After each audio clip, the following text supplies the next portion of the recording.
I had never really thought much about how the three of us, me, my best friend Eric, and my stepmother Sarah, fit together in one picture. It seemed simple enough, right? We spent ordinary evenings together, sitting, chatting, having dinner. Nothing unusual. But that evening something changed. Sarah, as always, was setting the table, and Eric sat across from me, telling stories from his life. His laughter seemed a bit more forced than usual, and his eyes kept glancing in Sarah's direction, which was odd. She always looked attractive, even though she was over 40. But I had never paid much attention to it. To me, she was just the woman who married my father and became a part of our family. I never thought of her as anything more. But that evening, I started noticing details. Eric was looking at her longer than usual. She, in turn, seemed a bit more cheerful than usual when she talked to him. Their glances crossed more often than necessary.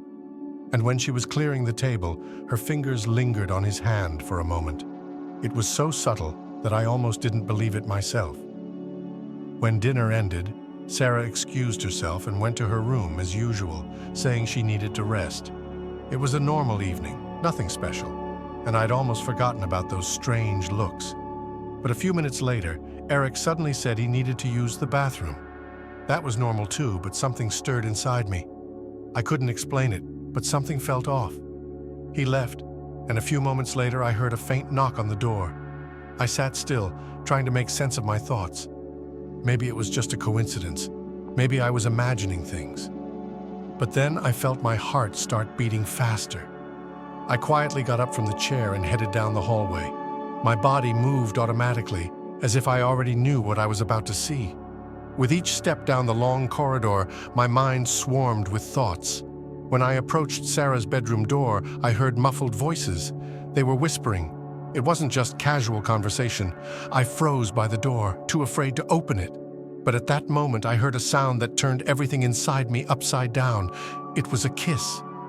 In that moment, I realized all my suspicions were true. My heart pounded wildly, and I stood motionless as if my feet were glued to the floor. I couldn't leave, and I couldn't interfere. All I could do was listen as my best friend and my stepmother crossed a line that should never have been crossed. When Eric came out of Sarah's room, my body froze. I sat in the living room as if I were chained to the couch, but my thoughts swirled in a mad whirlwind. I knew I had to say something, but my tongue felt stuck to the roof of my mouth. Eric avoided looking me in the eye. His face was tense, as if he couldn't believe what had just happened. I couldn't tell if it was guilt or an attempt to hide everything. He sat down in the chair across from me, and an oppressive silence fell over the room. I tried to find words, but every time I opened my mouth, my thoughts jumbled. Finally, I managed to ask, "Were you with her?" It sounded more like an accusation than a question. Eric flinched slightly, but didn't deny the obvious. "Listen, it happened unexpectedly. I didn't think it would happen." He tried to justify himself, but it sounded completely unconvincing. "Didn't think?" My voice grew harsher. "You went into her room. You knew what you were doing." Eric nervously rubbed his neck as if trying to shake off the weight of responsibility. "She started it," he muttered quietly, avoiding my gaze. That confession hit me hard. Sarah, my stepmother, whom I had always seen as untouchable, was the one who crossed the line. A wave of anger surged inside me.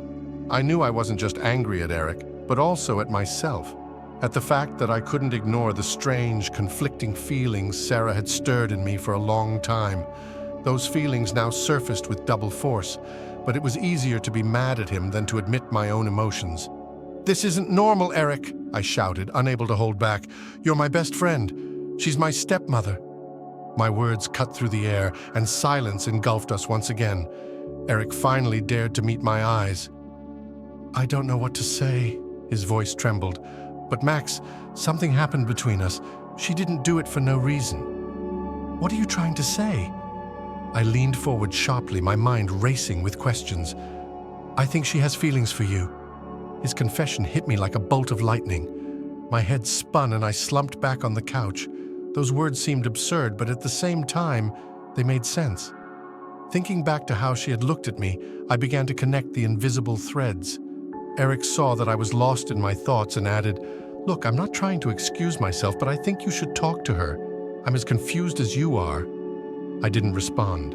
My mind was occupied with something else. At that moment, I didn't know what to do, but one thing became clear. Everything had changed, and there would be no going back to the way things were.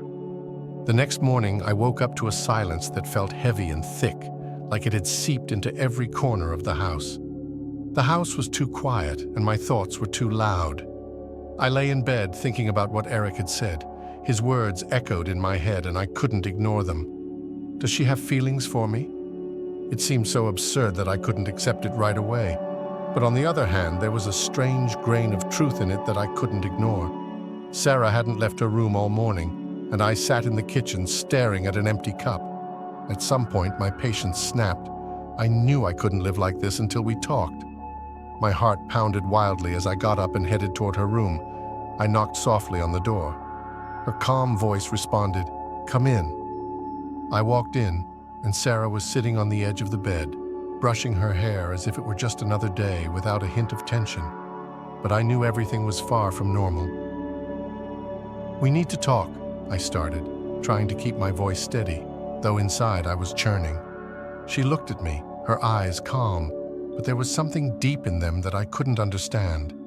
She nodded and put the brush aside. "What's going on between you and Eric?" My words came out harsher than I intended, but I couldn't help it. I needed to understand why things had gone so far. Sarah sighed, her gaze dropping to the floor. She sat in silence for a few moments before speaking. "It was a mistake, Max. I shouldn't have done that." "Then why did you do it?" I asked. My heart clenched, waiting for her answer. She slowly raised her eyes to meet mine. "Because I was afraid. Afraid of the feelings I have for you." Her words hit me like a thunderclap. I wasn't ready for such a confession. Inside me, everything was mixed up. Anger, confusion, and a strange sense of relief. For me, I could barely get the words out. Sarah stood up and came closer, and I felt the tension in the room grow, like the hot air before a storm. I tried to distract myself, to forget, but it didn't help. "All this time you've been here, Max, and I couldn't ignore it." I couldn't move, as if the ground had disappeared beneath my feet. At that moment, Sarah came even closer, her gaze serious but soft, vulnerable. I felt her breath become uneven. "I shouldn't have let it happen," she said, but her hand was already touching mine. "But I can't stop what I feel." I didn't know what to say. Inside, everything screamed that this was wrong, but I couldn't ignore the pull she had on me. And then I did the one thing I had been afraid to do for so long. I leaned in and kissed her. The kiss was warm, quiet, and for a moment all my thoughts disappeared.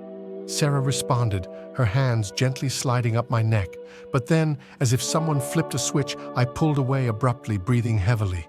This was wrong. But why couldn't I stop? "We can't," I whispered, stepping back. Sarah looked at me with the same tension in her eyes that I felt. "I know," she replied quietly, but took a step forward, as if there was no barrier between us that we needed to maintain. A few days had passed since our kiss, and I couldn't shake the feeling that my whole world had turned upside down. Sarah avoided me, as if an invisible wall had risen between us. We both knew we had crossed a line, and there was no going back. But how to deal with it was a question neither of us could answer. The house was filled with tense silence. My father was away on a business trip, and every morning I woke up feeling her presence at the other end of the hallway, no matter how hard she tried to stay distant. One day, I couldn't take it anymore. The silence was destroying me from the inside, and I needed to figure out what to do next. I sat in my room, my thoughts tangled in an endless stream of questions. What was I supposed to do? What would happen next? But no answer came. I knew I couldn't ignore it any longer. I got up and walked to her door. My knock was so quiet that I thought she might not hear it. But Sarah opened the door almost instantly, as if she had been waiting for me. Her eyes were serious, and a heavy silence hung between us. I knew right away this conversation would be defining. "We can't just leave this like it is," I said, feeling my fingers tremble. The words were stuck somewhere in my throat, but I knew they had to be spoken. Sarah took a deep breath, stepping back, inviting me in. She looked tired, as if she had been trying to find an answer to the same questions as me all these days.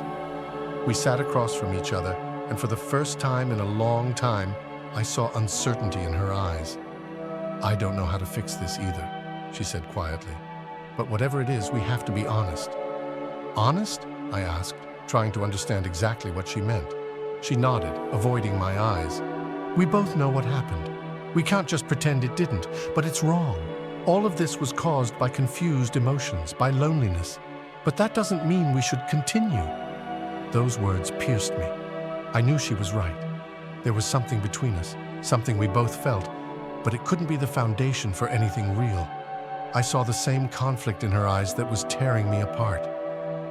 "We need to stop here," she continued, her voice shaking but firm.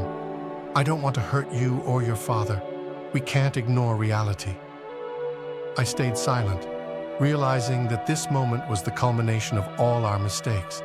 I understood that despite all the emotions and what had happened between us, it was wrong.